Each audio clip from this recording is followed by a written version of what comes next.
Já voltamos com o Band Cidade Entrevista deste sábado, falando sobre greve e a paralisação da última terça-feira aqui na capital. Os convidados são o senhor César Tadeu, do Sinetran, e o deputado estadual Marcos Rota. Ainda há pouco a gente foi para o intervalo dizendo que os grevistas disseram que as empresas não estão pagando os direitos deles. Isso existe ou não?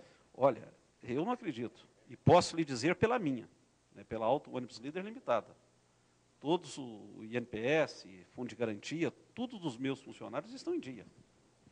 Eu não sei se tem alguma empresa que possa ter algum atraso e tal, porque eu não conheço a vida interna de cada empresa. Cada empresa é autônoma, eu posso falar pela minha. Agora, vamos partir do pressuposto que isso fosse verdade. Teriam que ter colocado isso à mesa, teriam que ter ido lá no órgão para quem deve, se for o FGTS, lá na Caixa Econômica Federal. Se for INSS, lá na agência do INSS, na Receita Federal. Até porque não cabe o empregado cobrar isso.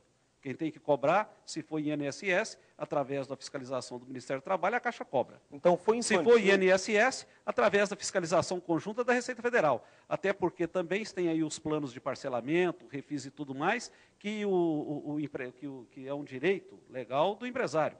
Quer dizer, não compete ao trabalhador, isso não é verba que vai no contra-cheque dele. Diretor, então foi infantil a atitude dessa manifestação? Olha, ela é muito mais do que infantil. Ela feriu todos os ditames legais. E tudo aquilo que está fora da lei não pode ser admitido no Estado Democrático de Direito. E não se tem notícia de outra... Eu andei pesquisando. Não se tem. Não se tem notícia de outra cidade do Brasil onde aconteceu isso. E se na próxima semana acontecer, deputado, a greve que eles estão prometendo para paralisar novamente Manaus, como punir? Não, aí eu entendo. Acho que os poderes constituídos de Manaus, a Polícia Militar, a Justiça do Trabalho, a Procuradoria-Geral do Trabalho, aonde está tendo reuniões, a Prefeitura, a Promotoria de Defesa do Consumidor, a Delegacia de Defesa do Consumidor.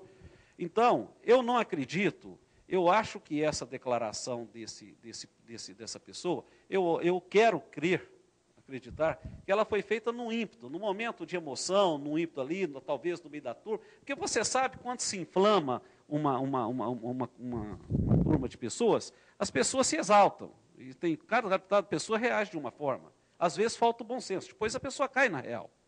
Eu não acredito que com a liminar que esteja aí, as pessoas vão pensarem, estão sendo alertadas, está havendo reuniões, há processos, há inquéritos investigando a responsabilidade disso, porque isso vai ter um desfecho.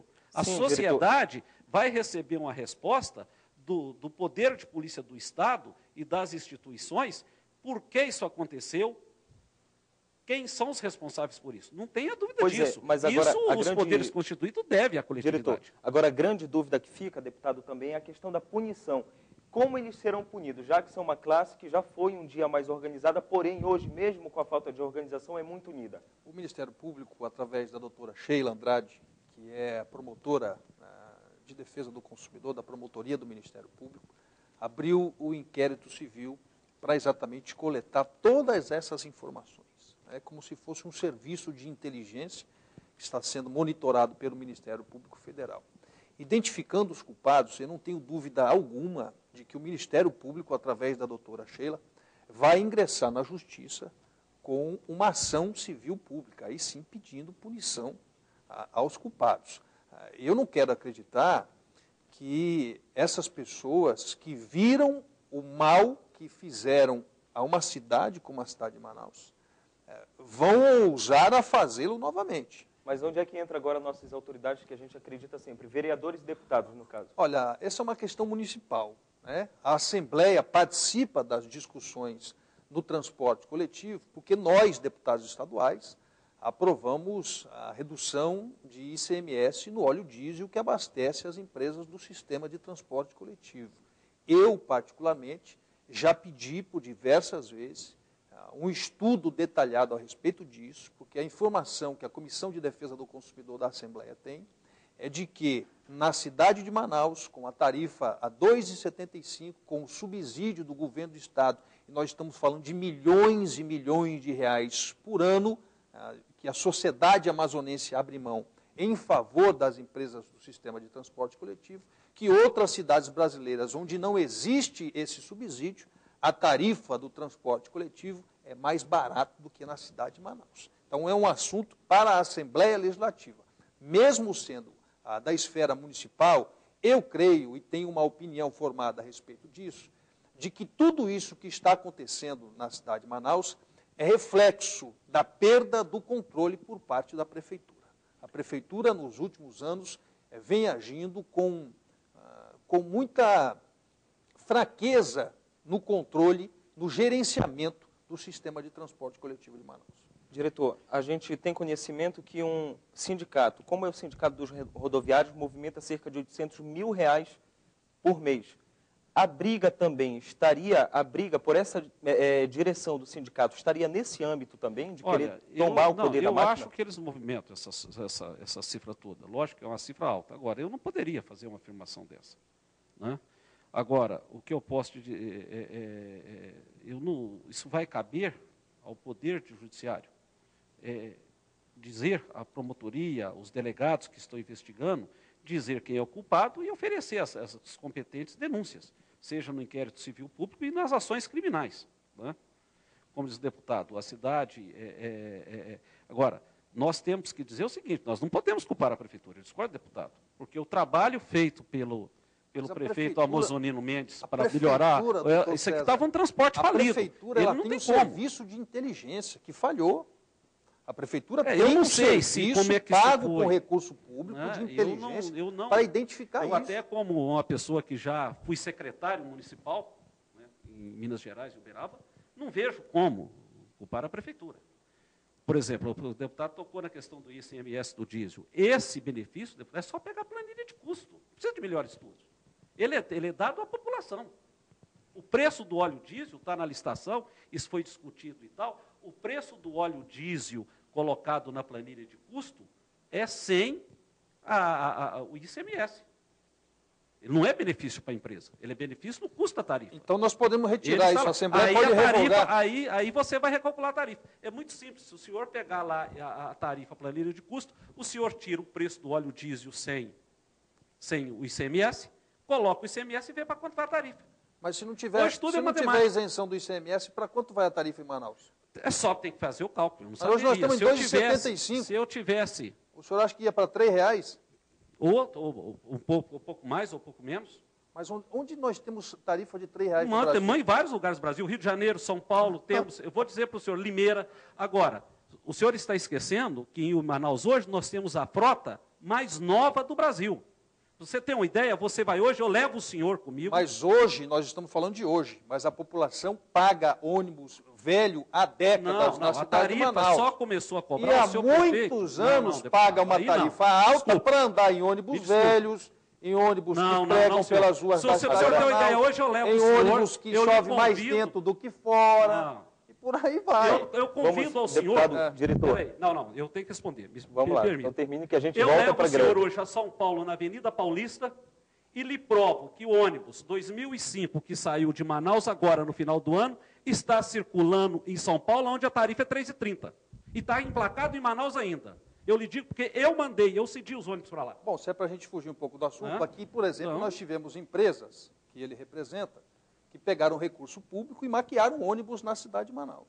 Pegaram recurso público, financiamento público, maquiaram os ônibus, e isso foi, inclusive, base de operação da Polícia Federal. Então, o sistema de transporte coletivo, ele precisa de gerenciamento por parte da Prefeitura.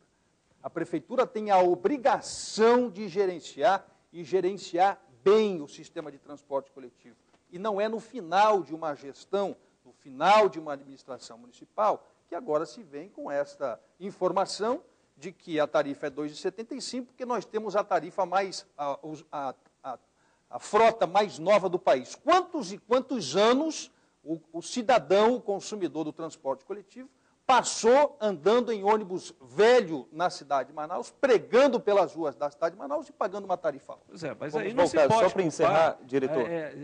A série de problemas não se pode culpar a administração que está aí. Quando se fala de anos e anos, mas a o senhor administração nunca vai que está aí culpar a administração, porque o senhor é ligado à administração. Nós não somos. Na minha vida pública, ela encerrou em 1994. Né? Agora, nós temos que ser verdadeiros. Né? Agora, respeito, lógico, opinião. em política sempre os aliados, a oposição, aos interesses políticos, às visões diferentes, tudo faz parte do Estado Democrático de Direito e tem que ser respeitado. Né? Eu acho que Diretor, se respeitasse a legislação... Por favor, nós só precisamos encerrar, porque tempo é TV, né? TV é tempo. Só 30 segundos. Se as empresas respeitassem a legislação, se a prefeitura respeitasse a legislação, não teria problema algum. O que diz a lei? Que os serviços tidos como essenciais, e aí nós colocamos o serviço de transporte coletivo, não pode sofrer interrupção. Basta cumprir a lei. Um último pensamento, diretor, sobre esse assunto. Olha, o outro pensamento é que isso foi um ato danoso à sociedade, é um serviço que não pode sofrer interrupção, né? E porventura, aquele que vier a descumprir a lei, tá certo? Que seja lhe aplicado a punição de acordo com o que a própria lei prevê também. Porque nenhuma punição será dada se não for em virtude de uma lei. Né? Esse é um tema que gera bastante polêmica. Infelizmente, diretor, a gente precisa encerrar o Bandicidade de Entrevista de hoje. Agradeço a presença do deputado. Obrigado. A próxima vez, com certeza, a gente vai fazer um novo encontro desse. Se Deus quiser. É muito bom isso porque esclarece a população. E voltando à greve, como podemos classificar um manifesto que paralisa uma população inteira? É, no mínimo, vergonhoso. Todos temos direitos de protestar, brigar por melhorias, mas dessa forma é baderna, como classificou o deputado. Imagina se os trabalhadores do Distrito Industrial de Manaus decidem parar os trabalhos um dia inteiro. Imagine ainda se os garis, os professores, se os comerciantes do centro decidissem cruzar os braços. O prejuízo para todos seria incalculável, principalmente se o motivo dessa paralisação for o que aconteceu na última terça-feira com os rodoviários, uma briga pela administração de um sindicato. Nada que se compare a este episódio pode passar despercebido. Nada que fira os direitos de 2 milhões de cidadãos pode ser levado na brincadeira. E foi isso, infelizmente, que aqueles que se dizem representantes do sindicato dos rodoviários fizeram. Brincaram com a moral, infringiram a ética e ultrapassaram os limites de tudo que podemos classificar como manifestação trabalhista. Infelizmente.